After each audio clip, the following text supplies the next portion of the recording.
सेवेकऱ्यांनो, गुरुचरित्र पारायण सुरू करण्यापूर्वी ही सूचना नक्की ऐका. श्री गुरुचरित्र वाचनासाठी बसणारे सेवेकरी यांनी शास्त्रशुद्ध सप्ताह करण्यासाठी खाली नियम पाळावेत. सूचना: 1. श्री गुरुचरित्र सप्ताहाच्या आदल्या दिवशी 8 एप्रिल बुधवारी 1 गाय व 4 कुत्रे यांना गव्हाच्या पोळीचा नैवेद्य खाऊ घालावा.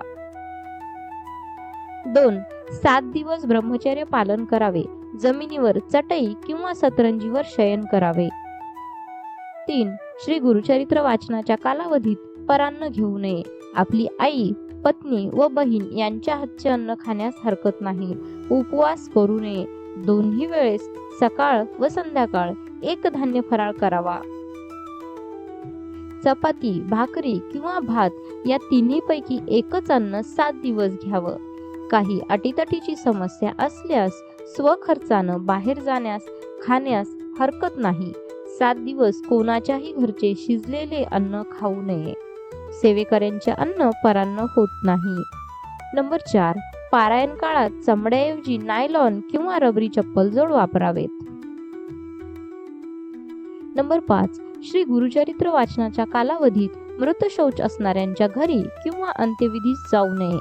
स्वतःच्या कुटुंबात जर मृत शौच आले किंवा जनन शौच आले तर अशा वेळेस श्री गुरुचरित्र पारायण दुसऱ्याकडून पूर्ण करावे. अर्धवट सोडू नये. शक्यतो गाव वेस सोडून जाऊ नये. अटीतटीच्या वेळी किमान जिल्ह्याच्या बाहेर तरी जाऊ नये. नंबर 6. 7 दिवस शुभ बोला. कोणाविषयी द्वेष ठेवू नका.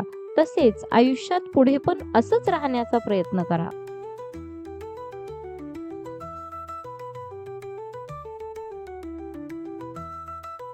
नंबर 7. गर्भवती स्त्री पारायणास बसू शकते, पण शास्त्रवचन म्हणते की 7व्या महिन्याच्या पुढे गरोदर स्त्रीस जास्त काळ बैठक शक्य होत नाही. त्यामुळे इतर सेवेत भाग घ्यावा. ज्यांना शक्य असेल त्यांनी बसण्यास हरकत नाही. नंबर 8. कांदा, लसूण वगैरे जास्त प्रमाणात खाऊ नये. विज्ञान सांगते की शरीराची उष्णता वाढल्यास आपणास त्रास होऊ शकतो. नंबर 9. शक्यतो ऍसिडिटी, पित्त वाढणार नाही यास्तव कडधान्य, द्विदल धान्य वर्ज करावी. त्या बदल्यात दूध, पोळी, हिरवी भाजी घ्यावी. थोडक्यात आहारशास्त्र महत्वाचे, बाकीच्या गोष्टी गौण आहेत. नंबर 10. काळे वस्त्र 7 दिवस वर्ज. महिलांनी साडी घालावी.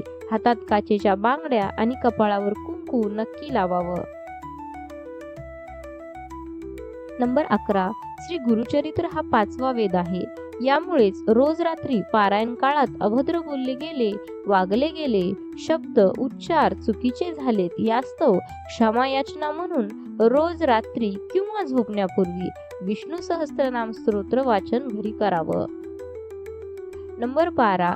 या सप्ताहात अजून पुण्य कमवायचे असेल तर दुःखी, आर्त, पीडित, मुमुक्षित आहेत त्यांना दुःखमुक्तीचा हा स्वामी मार्ग समजावून सांगणे. नंबर 13. परस्त्री माते समान हे मार्गाचे वैशिष्ट्य आहे. या प्रकारे आचरण करणे. नंबर 14. खऱ्या अर्थाने दुःखमुक्त व्हायचे असेल तर प्रथम महाराजांना मनोमन गुरु मानून त्यांचा फोटो देवघरात स्थापन करणे. वास्तू व देवघर शास्त्राप्रमाणे आहे का हे तपासून घेणे.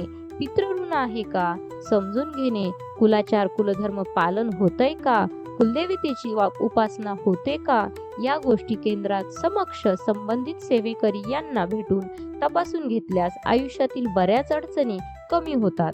तेव्हा परिसाचा सहवास स्वीकारून आपल्या आयुष्याचे खरे सोने करून घ्या.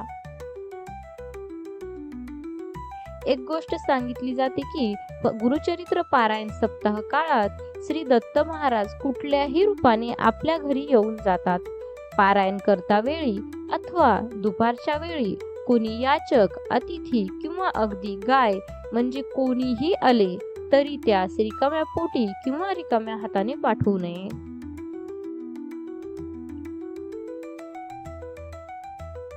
नंबर 16. श्री गुरुचरित्र वाचनाच्या कालावधीमध्ये सुद्धा आपल्या नित्य सेवेत खंड पडू देऊ नये.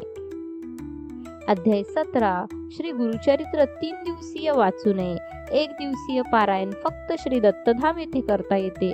वैयक्तिक पारायण 7 दिवसाचं करावं.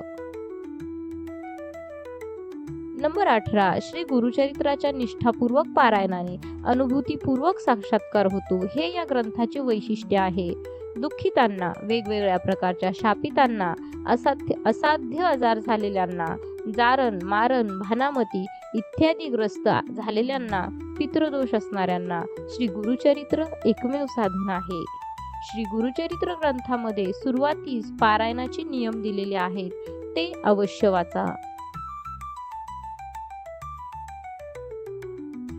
स्वामी भक्तांनो, व्हिडिओ शेअर करा, लाईक करा आणि फॉलो करायला विसरू नका. धन्यवाद.